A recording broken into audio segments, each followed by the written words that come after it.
Welcome to the deep dive. Today, we're turning our attention to a book that's really struck a chord with millions. It offers a surprisingly practical path to, well, a different way of living. That's right. We're taking a deep dive into Don Miguel Ruiz's powerful text, The Four Agreements. And our mission here is really to explore the core wisdom in these pages. We want to look specifically at how these ancient Toltec principles can actually be applied now, in our modern lives. How they help us navigate relationships with others. And maybe even more crucially, with ourselves, right? So if you've heard of this book, maybe even read it, hopefully we can look at it with a fresh perspective today. Definitely. And, to really get the agreements, it helps to understand the foundation they come from. Don Miguel Ruiz shares wisdom rooted in the Toltec tradition. Which wasn't really religion, was it? No, not exactly. It's described more as a way of life, a path to personal freedom, kept alive by generations of these knowledge keepers, scientists, or artists, preserving ancient spiritual understanding. They talk about a lineage of Naguals. Okay. And there's this central metaphor in the book, the smoky mirror. What's that about? It's a really profound image, I think. The basic idea is that fundamentally everything is light. We are light perceiving light. Our true nature is like pure love. Okay. But between that truth and how we actually perceive the world and ourselves, there's this smoke. The smoke being our interpretations, our beliefs. Exactly. Our whole personal filter, our dream, as the book calls it, it kind of obscures the light, prevents us from seeing reality clearly, and most importantly, from seeing our true selves. Ruiz even talks about this personal moment where he saw himself in everything, but realized the smoke of interpretation stopped others seeing him that way. So this smoke, it's like we're born into it, this collective illusion, the dream of the planet. Precisely. We arrive into this huge, already existing dream of society, all the rules, the laws, beliefs about how things should be, cultural norms, everything. And we get pulled into it through what the book calls domestication. Domestication. It sounds pretty intense, and it kind of is. Yeah. How does that actually work on us then? Well, think about how kids learn. The outside world, parents, school, society, it captures our attention. That's the hook. And then through repetition, it feeds us all this information, rules, beliefs. It's like training, isn't it? Punishment and reward. Exactly like training an animal.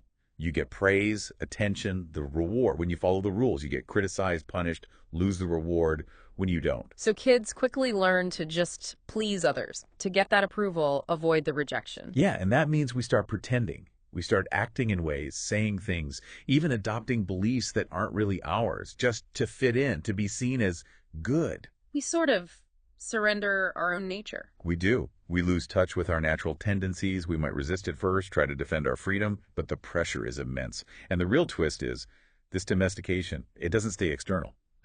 We internalize it. We become our own domesticator. That's it. You get this internal system running the show. The classic inner judge and the victim. Yep. The judge takes that whole rule book of beliefs, we inherited the book of law, he calls it, and constantly uses it to find fault, to make us feel guilty, not good enough. And the victim just takes it, feels the blame, the shame. Yeah, receives the judgment, feels inadequate. It's this constant internal battle, right? Okay. And it's all powered by beliefs we never consciously chose, beliefs that often actually clash with our deeper nature. Which leads to that really startling idea in the book, that this book of law, our whole belief system, might be mostly, wrong. He suggests something like 95% of our beliefs could be lies. It's a radical thought, isn't it? And the implication is huge. All the suffering, the fear, the dramas we experience. The book argues they stem directly from trying to live by these potentially false laws, these lies we've internalized about ourselves and the world. So the collective dream can actually feel like a nightmare sometimes. Because it's built on so much fear, so much misunderstanding. So before we even get to the agreements themselves, the book kind of asks you, the listener, to just pause for a second. Think about how much of your own reality, maybe that inner critic you hear, that feeling of not measuring up, how much of that might just be a reflection of this inherited dream and the judge it created inside you. It's quite something to consider. Okay, let's dive into the first agreement. The book says this one's the most important, but also the hardest. Right. Be impeccable with your word. And impeccable. It doesn't just mean being factually accurate or polite. The Toltec meaning is without sin. But sin here isn't about breaking some moral code, is it? No, it's defined specifically as self-rejection. So being impeccable with your word means not using your word against yourself. That's the absolute core of it. The word is described as pure magic. Yeah, pure magic, a tool with immense power. It can create beauty, love, connection, or it can destroy. It's like a fundamental force. Like a sword, the book says, two edges. Exactly. It gives a really stark example of Hitler using words to ignite hatred and war. But it also works on a much more personal, everyday level. How so? Well, think about a casual comment someone makes. Oh, that outfit looks terrible on you, or you're just not cut out for that. If your mind is open to it, if it's like fertile ground. It lands like a spell. Precisely. Like a piece of black magic, the book calls it. It plants a seed of doubt or negativity that can stick with you, shape how you see yourself for years. And we do that to ourselves all the time, don't we? With our internal chatter. Constantly. Probably more than anyone else does it to us. I'm so stupid. I look awful today. I'll never be good enough. That negative self-talk, that's the biggest misuse of the word, the deepest form of self-rejection. But using it against others. Yeah. That also comes back to bite us, according to the book. Because when you use your word to attack, to blame, to spread negativity, you're creating emotional poison. Anger, jealousy, resentment. And you feel it too, right, as you generate it. And the book specifically calls out gossip. It says it's black magic at its very worst. Comparing it to a computer virus is pretty vivid. It is. Because it spreads so fast, contaminating how people see each other, sowing mistrust and fear. Think about online rumors, how quickly they spread poison. It creates chaos, this little packet of poison, a moat in the mind, like hearing nasty gossip about a teacher before you even meet them. It poisons the whole interaction from the start. Okay, so that's the destructive side. What about the positive creative power? How do we use the word impeccably? It means consciously using your word in the direction of truth and love. And the most powerful place to start, with yourself. So actually telling yourself good things. Yes. Actively use your word to affirm yourself, to express self-love. Tell yourself you're wonderful, you're capable, you're doing great. This is white magic, using that same power to build yourself up, to heal, to create beauty internally. And this is directly tied to self-love. Absolutely. The book says the level of your impeccability with your word is directly proportional to how much you love yourself. Practice this, and you start cleaning out all that internal emotional poison. You build immunity to negativity from others. It helps shift that internal state away from fear towards joy and love.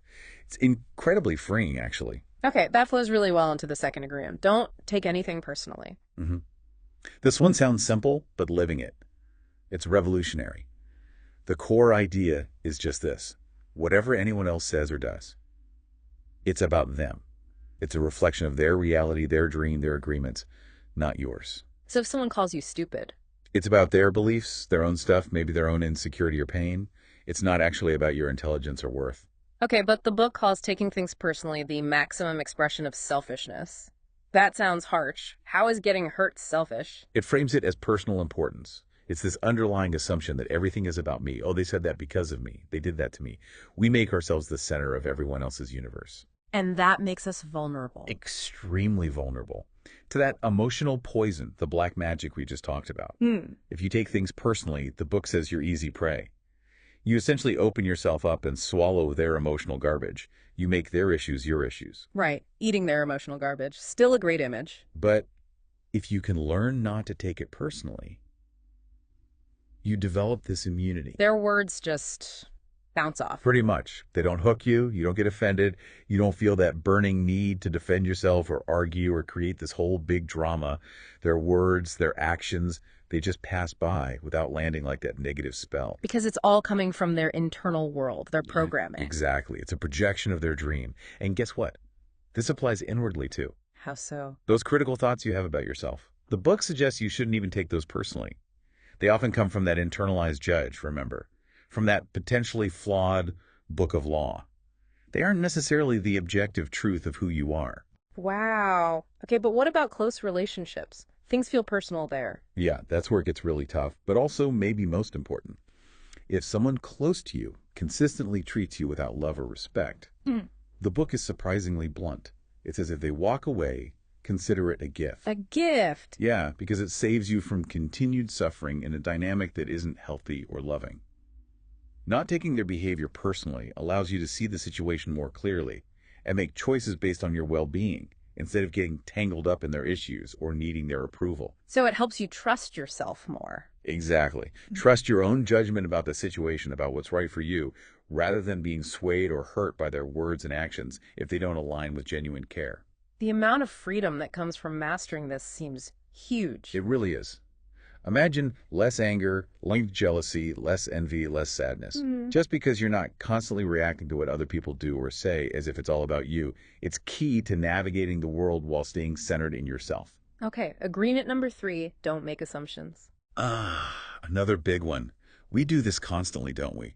We assume we know what others mean, what they're thinking, why things happen, and then we believe our assumptions are the truth. Which leads straight to misunderstandings. Misunderstandings, taking things personally when maybe nothing personal was intended, creating all sorts of drama and conflict that just didn't need to happen. Why do we do it so much?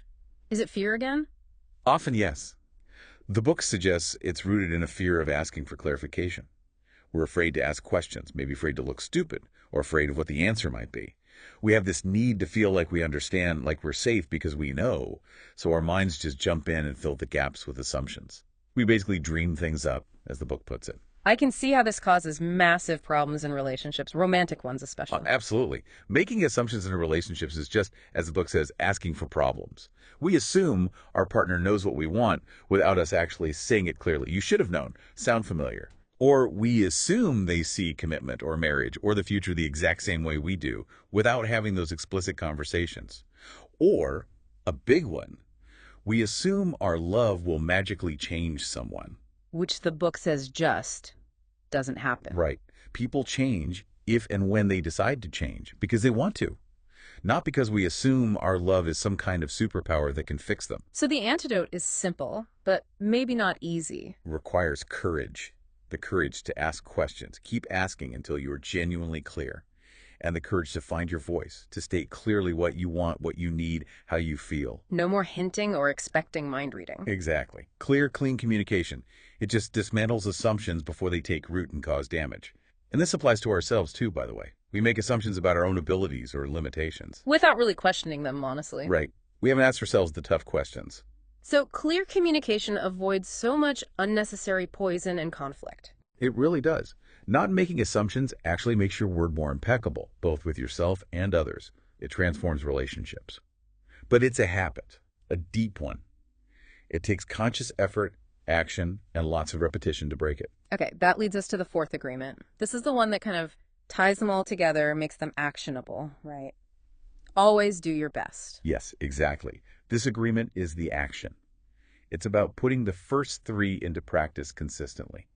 Always do your best, no more and no less, the book says, whatever the circumstances. And the crucial part is that your best isn't some fixed high bar you have to hit every single time. Absolutely not. That's key. Your best is completely dynamic. It changes day by day, sometimes hour by hour. It depends on your energy, your health, your mood. Are you sick, tired, feeling great, inspired? Your best will look different in each situation. And it also gets better over time, presumably. Yeah, with practice. Your best today might be better than your best last month because you've learned, you've grown. So the no more and no less part, that's important too. Very. Trying to do more than your actual best right now. Pushing too hard, forcing it that depletes your energy, works against you, and, ironically, often means it takes longer to get where you want to go. Like burnout. Exactly. Yeah. And doing less than your best, that just opens the door for the inner judge. Leads to frustration, self-criticism, guilt, regrets. So doing your best is kind of like a shield against the judge. That's a great way to put it. The book says if you always do your best, genuinely, there's simply no room for self-judgment or regret. You gave what you could give in that moment, outcome aside. You could accept yourself. And the motivation shifts too, right? It's not just about the reward at the end. Mm-hmm. It's about doing your best because you actually enjoy or respect the action itself, not just because you're waiting for the paycheck, the praise, the finish line. When we only work for the reward, the work itself can feel like suffering, something to just get through. But if you can find value, even joy, in the doing, in the process, the rewards often come anyway, sometimes unexpectedly. The book uses the example of Forrest Gump. Maybe not brilliant ideas, but he just took action, did his best at whatever was in front of him, and amazing things happen. It sounds like it's really about engaging fully with life then. It is. Taking action, doing your best, that is living fully, it's expressing your energy, your unique dream. In action, Holding back because you're scared? That's kind of denying life, isn't it? Doing your best is taking the risk to be fully alive. It's a practice, a ritual of self-love, really. And like any practice. Practice makes the master. Exactly. Repetition, doing your best again and again, that's how you strengthen these new habits and weaken the old ones. Okay, so taken together, these 4 agreements offer a path, a way to reclaim something the book argues most of us lost along the way, our personal freedom. That's the ultimate goal, yes. Wow. Through that whole domestication process, we stopped being wild, free spirits and became kind of tamed, bound by the rules of the internal judge, the victim, that whole inherited belief system. Trapped, often without even realizing we're not free, living based on fear. Mm-hmm. And the book uses this really potent metaphor for that whole internal system, the parasite. Right. The judge, the victim, the false beliefs. They're like a parasite in our minds. Yeah, that's the image. It lives inside us, feeds on negative emotions, fear, anger, guilt, shame, resentment. It drains our energy, controls our internal narrative, our personal dream. The book says humans are basically mentally sick with a disease called fear because of this parasite. Wow. Okay, so the path to freedom involves fighting this parasite. The book calls it the way of the warrior. A warrior, yeah, but not fighting other people. It's about battling this internal parasite. A warrior, in this sense, has 2 key qualities: awareness and discipline. Awareness of the internal battle. Seeing it happening. Right. And discipline, but again, not controlling others, but control over your own emotions, your own reactions. The book draws a distinction between a victim and a warrior here. How so? A victim represses difficult emotions, shoves them down out of fear. A warrior, however, refrains. They have the self-control to hold the emotion, understand it, and then choose the right time and way to express it constructively. It's about mastery, not suppression. And part of this warrior path is healing the wounds left by domestication. Definitely. That conditioning process, it leaves emotional wounds infected with all that poison. The book says truth is like a scalpel. It might hurt when it opens those old wounds, exposing the lies we've believed. But that's how they heal. Exactly. You have to clean them out. And a huge part of that cleaning, that healing, is forgiveness. Yes, forgiveness is absolutely central. And the crucial point the book makes is that this forgiveness is ultimately for ourselves. Not necessarily for the other person. It benefits them too, perhaps. But the primary reason is to free ourselves. We forgive parents, friends, partners, maybe even God or the universe, so that we stop carrying the burden, stop paying over and over for past hurts, stop the cycle of self-abuse. And the final, maybe hardest step, forgiving ourselves. That's the deepest level. Forgiving yourself for buying into the lies, for playing the victim, for misusing your word against yourself. That's what truly ends the self-rejection and allows real self-love to grow. And the sign you've truly forgiven, you can think about the person or the situation and there's just no emotional charge left. It's neutral. The book also talks about something called the initiation of the dead. What's that? It's a symbolic death. It's about killing the parasite by letting go of the past. The parasite keeps us hooked by constantly dragging the past into the present. This initiation is about choosing to die to who you were under the parasite's control. And embracing the present. Yes. There's this teaching from the angel of death, which is basically about impermanence. Nothing lasts forever. Not our pain, not our problems, not even our lives. Realizing this isn't meant to be morbid, it's meant to be liberating. It pushes us to live fully, love completely right now, because this moment is all we ever truly have. And the 4 agreements are the practical tools for all of this. The battle, the healing, the letting go. They are. Practicing them consistently helps you become aware of the parasite. Start it by not feeding it negativity. Build your own personal power and consciously create new agreements based on love and truth, not fear. So the journey described isn't just about escaping this internal hell, but actually reaching a state the book calls heaven on earth. And importantly, it presents heaven on earth not as some afterlife destination, but as a state of mind, a reality you can create and experience while you're alive. How's it described? What does that feel like? It's described as a place of joy, freedom, happiness, unconditional love. It becomes your baseline reality when you successfully change those core, fear-based agreements you are living by. So you start seeing things differently. You see the world, other people, and especially yourself, through eyes of love. You live without that constant background noise of fear, fear of being judged, fear of rejection, fear of failure, even fear of death loses its grip. You feel free to just be who you truly are. You accept yourself, you accept others. It's a state of real presence, bliss, appreciation. And the way there is specifically through changing those old agreements, replacing fear with love. That's the mechanism outlined. Only agreements rooted in love can generate that state of being. The book really hammers home the idea of choice. Every moment we're choosing. Are we choosing to suffer our perceived fate or enjoy it? Are we choosing to live in our self-created hell or our self-created heaven? Happiness, suffering, they're presented as direct results of the agreements we choose to live by. The book includes some prayers too, doesn't it? It does, yeah. They're offered as ways to connect with that source of life, that unconditional love, whether you call it creator, God, spirit, life itself. They're tools for practicing gratitude, forgiveness, and really cultivating that feeling of love for yourself and extending it outwards.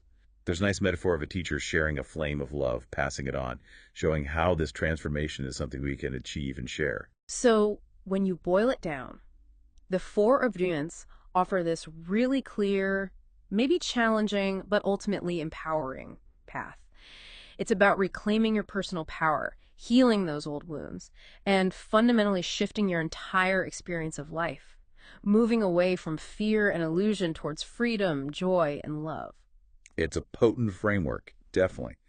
But it's crucial to remember it's presented as a practice, a discipline, a warrior's path, requiring consistent effort, what the book calls a strong will. You won't be perfect. You'll slip up? Absolutely. You will break the agreements. That's just part of being human, especially after years of living under the old ones. The key thing the book stresses is don't beat yourself up about it. Don't let the judge win. Just get back up. Yeah. Acknowledge it, forgive yourself, and then just stand up and make the agreement again. Do your best now in this moment. Thinking of it as a practice, something you just keep coming back to, day after day, moment by moment, that makes it feel more manageable, doesn't it? Even when it feels hard. You're just chipping away at those old automatic habits. Exactly right.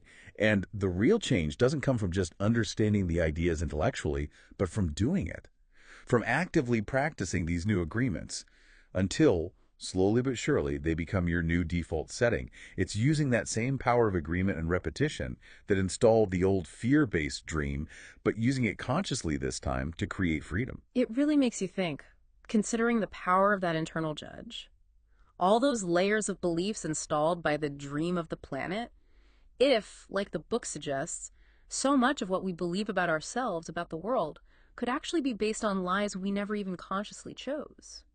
What incredible potential, what staggering possibilities open up the very moment we start questioning everything we've just passively agreed is true. That is definitely a powerful thought to sit with. Thank you for exploring this really transformative text with us today on the Deep Dive. It was great diving into these principles again. They always offer something new. We certainly hope this deep dive has given you some valuable insights, maybe some practical takeaways for your own journey.